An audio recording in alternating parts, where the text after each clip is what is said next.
ఏదైనా మంచి కథ ఉంటే చెప్పవే. అలాని ఎప్పుడు చెప్పే రాజుల కథ కాకుండా నిజ జీవితంలో జరిగే కథ ఉంటే చెప్పవే. అనగనగా ఒక సీతాపురం అనే గ్రామం ఉండేది. ఏరా మార్కండేయ, మార్కండయ్య, ఏరా మార్కండేయ. మార్కండయ్య ఏంటి ఇలా? అలాంటి వారి జీవితంలోకి ఒక రాక్షసుడు వచ్చాడు. రేయ్, కర్మ సిద్ధాంతం అంటే తెలుసారా? అది చావు రూపంలో వస్తుంది.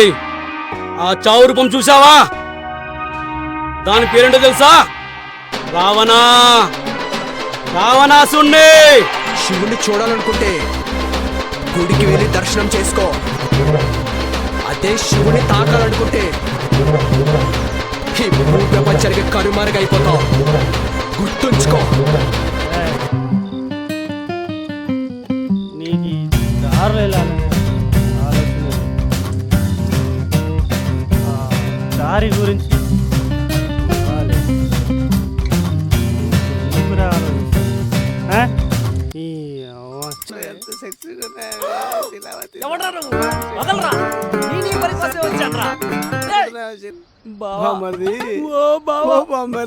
రాజాగాడైతేనంట చెరువులమ్మంటే తిరుగుతాడు.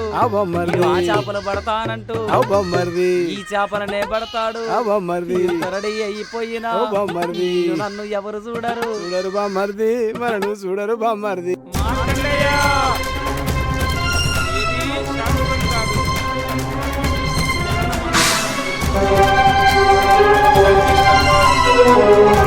అంతా అయిపోయిందిగా, ఇప్పుడు అసలు సిసలేనా ఆ శివయ్య ఆట మొదలవుతుంది.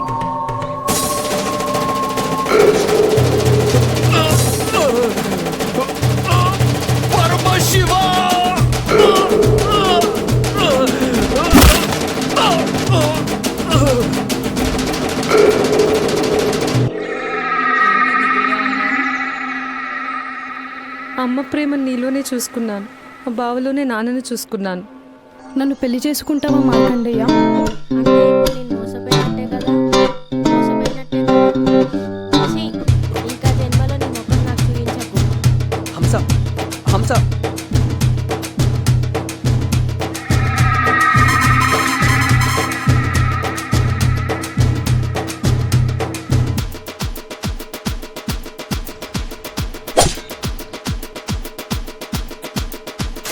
అంతవరకు అంతా మంచే జరగాలని ఆ శివయ్యని వేడుకుంటున్నాను.